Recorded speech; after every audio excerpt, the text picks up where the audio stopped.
you might recognize this. It's a KTM 1290 Super Adventure S, the 2023 model, with new colouring that somewhat screams KTM. It has a 1301cc V-twin engine putting out a stonking 160 horsepower and 138 Nm of torque. That's not adventuring, that's brutality. To make up for its mild psychopathy, it is adorned with some creature comforts, like electronic suspension that's all adjustable through the dash, some of the world's best cornering ABS and traction control, and an active cruise control that stops you crashing into the car in front of you. The alloy wheels are 19 inches up front and 17 inches at the rear, with 200 millimeters of suspension travel, for a ride that's both steady and relaxed. Except if you open the throttle, then we are back to being a serial killer. Mostly, the Super Adventure S is designed for blasting country tar roads, causing havoc everywhere it goes. Except that if you do happen to find some gravel, you could do this. Or this.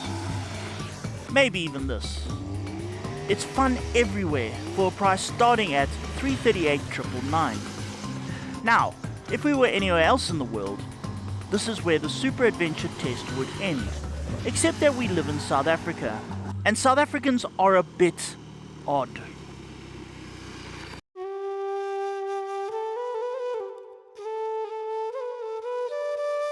Almost as though it was created for South Africans, KTM also built this. It's the big daddy of adventuring, the KTM Super Adventure R. It starts at a price of $347,999 and has the same motor as the S, with the same steel trellis frame. But no doubt you've noticed some differences. There's a 21-inch spoke wheel up front, an 18-inch spoke wheel around the back, the suspension has been raised, there's protective scaffolding around the motor, and a bash plate that looks like it was wrestled away from a tank. The bike is big and powerful, and that shouldn't make sense. And in most countries it doesn't, which is why the S version outsells it. But not in South Africa. In South Africa, people want the good stuff. People want the R, which is why South Africa is the only country where the R outsells the S. Obviously, we need to find out why. Which is why we've come here to the Limpopo Province, one of my favorite places. It is full of nothing but open bush. There are far more animals out here than there are people. I like it, quite frankly. We also have bits like this road over here. It's a farm track, middle of nowhere. There's fences keeping all the animals and there aren't any humans, but if there were, it would keep them in. And there's no traffic, there's no one here, there is nothing. It's our road for the day. Clearly this bike is special, and it makes the rider feel special too. I am the rally master! Unless I have to stop, in which case, this thing's too tall and I'll just fall over. But the trick is, don't stop. I've got 40 Ks left on this tank, so, we'll have to just fall over then. That extra height comes from the 20mm more suspension travel from the WP Explore suspension, the same sort of stuff KTM uses for its enduro races. That adds to all the other over-the-top off-road goods. Here's the thing about the R version, it's confidence. Confidence that I can hit bigger stuff, like this corner. Feel that. Man, that's a lot of spin. It just spins and spins and spins. Pundits will probably tell me that it's not conducive towards acceleration, but it is very conducive towards a lot of fun. But I feel more confident. I've got a big bash plate. So that means I can hit stuff harder. Front wheel, big front wheel, 21-inch, can hit stuff harder. Higher, more suspension means I can hit stuff harder. Just hit stuff harder and go. And here we go. Here's some hard stuff to hit. ABS. Oh, I love ABS. People tell me, why ABS? No, I love ABS. It'll save your life. There we go. Hard stuff. Hit it. It's got the suspension. I'm yet to bottom it out. Even me, I'm yet to bottom this thing out. Of course, it's not all about going fast and hitting stuff hard. Sometimes that's not an option. Alright, here comes a river. Eyes are open for this one. Let's see where I'm going. If I hit a big rock and I stop, that might be it. Me capsize into the river. Don't fall, don't fall, don't fall, don't fall, don't fall. Yes! Up the hill. Yes! I'm through. There's no greater feeling. There's like that thing in your stomach when you get to something like that. Like a river crossing like that. You know, no matter how professional you are, there's a little thing in your stomach as you get to it. Like, was this it? Is this going to go badly? And then when you get through it, there's such a feeling of jubilation. It's so... Oh, it's lovely. And of course, even the most brutal off-roader needs a modicum of civility. Apart from being tall, this is a comfortable motorcycle. Your legs are a little bit cramped compared to some of the other adventure bikes, but it's not bad. There we go, through puddle. It's got this little screen that does a bit. I mean, it's not fantastic, but it does a bit. Oh, it's just wheel spins and wheel spins and wheel spins. And apart from the giggling and the giggle factor and the juvenile-ness and all of that, there's a fairly sort of sense of executiveness about this thing. You look at these buttons over here. They're all well sort of placed. They just sort of look good. They look kind of classy. They look sort of... Well, they look like they might fall off, but apparently they don't. I mean, people have been riding this thing for ages, and none of them have. But it does kind of look good, and this dash... People keep saying to me who's never seen this thing before, they go, what the hell? You got a whole computer screen. I'm like, yeah, it's my cinema. It's not a dash, it's a cinema. And while this bike may seem like a fire-breathing monster dead set on causing havoc, there is a nurturing side. The technology is amazing. You pull brakes hard. I mean, it's a really slippery road. You pull brakes hard and it just stops. The ABS is fantastic. Here we go, up to a puddle. First, through we go. It's like a little kid. It's like a little kid. This is immature adventure riding. That's what this thing is. Immature adventure riding. While so far it's been a fairy tale, reality does creep up on us from time to time. So here's the thing. This bike is very tall and very heavy. I mean, okay, well, in this class it's really not bad in terms of weight, but yeah, I've ridden recently a lot of smaller bikes. You've got the mid-range adventure bikes. You've got like my little hero, all of that kind of stuff. They are very, very small, very, very light. They do give you a lot of sort of confidence. This thing has confidence for a big adventure bike, but it's still a big adventure bike. It does feel a bit heavy. Every now and again you go through mud and the front washes a little bit, and then you kind of just get this feeling that eventually it's going to go wrong. Well, not wrong, but you'll eventually end up sort of horizontal. And then you're going to have to use a whole flippin' bar one, a Rolo, and a milkshake's worth of energy to pick it back up again. Which is why I keep having those things, obviously. Downsides, okay, upside it makes a hell of a lot of power. Downside it makes a hell of a lot of power, so it depends how you look at it. If you're someone who likes sort of larking about, wheel spinning the back end and fishtailing and making a lot of noise, you're going to love it. Which is basically me, you're going to love it.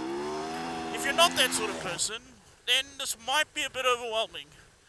You might spend a lot of money to have a whole lot of power you never quite use. So that's really up to you. KTM's motto is ready to race. So they make stuff that's sort of racing. You know, it's a racy bike. This is a racy bike.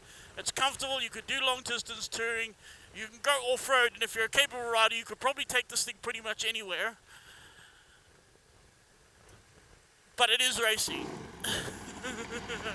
And if you like racing, you're going to love this. It's brilliant. Speaking of ready to race. Coming up ahead is quite a fast sweep and then a long, empty straight. Shall we find out what this thing can do on a dirt road? I agree. Let's do that. Okay, close mouth for that. Go. Oh. That's very slippery. This road is slippery.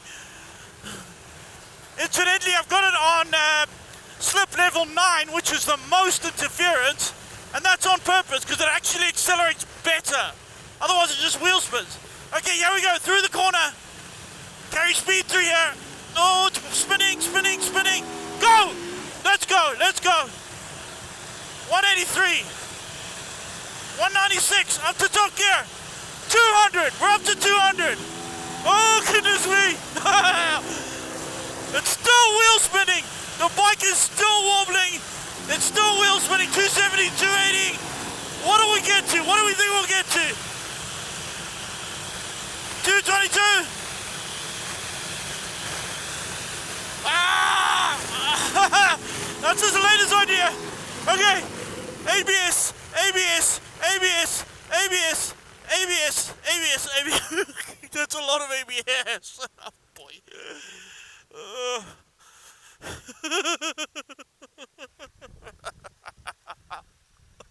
That was so stupid! That was so incredibly stupid! That's one of the stupidest things I've ever done! Should we do it again? I agree. Let's go.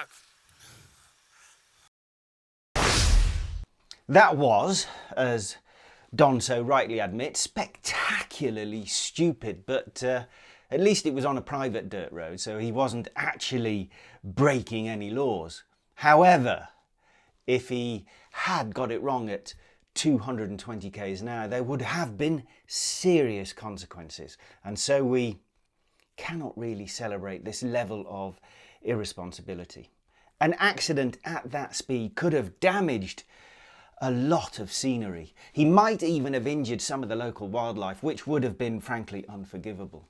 As a motorcycle journalist going by the name of Fourie, he is already an endangered species, and so although I might possibly have enjoyed the sight of him bouncing through the Limpopo countryside like a fleshy meteorite, I have had to reprimand him and issue him with a written warning. The only way to ensure that he would get the message was to write it on an ice cream wrapper and have it delivered by hand. Hey look, a Magnum.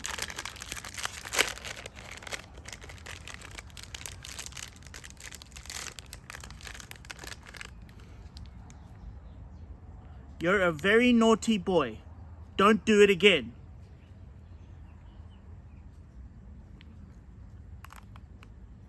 I would have loved to know how the S version of the 1290 Adventure would have tackled that challenge, but unfortunately, although it had quite off-roady rubber on the front, it was sporting a rear tyre that's more suited to cutting fast laps at Kyalami. So, in an uncharacteristic display of wisdom, he opted not to top speed it.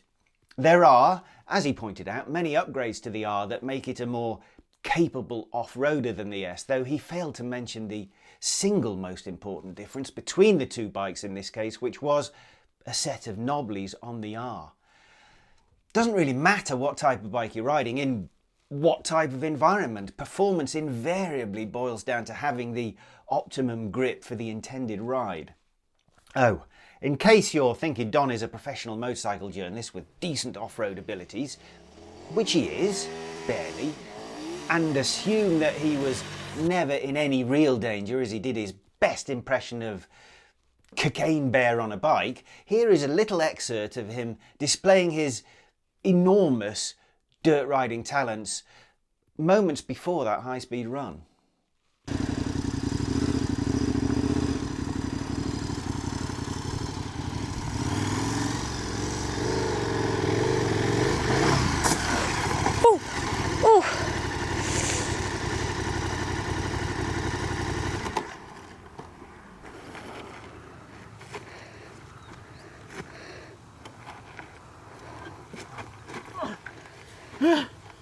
More by luck than judgment, Don will return after this short ad break.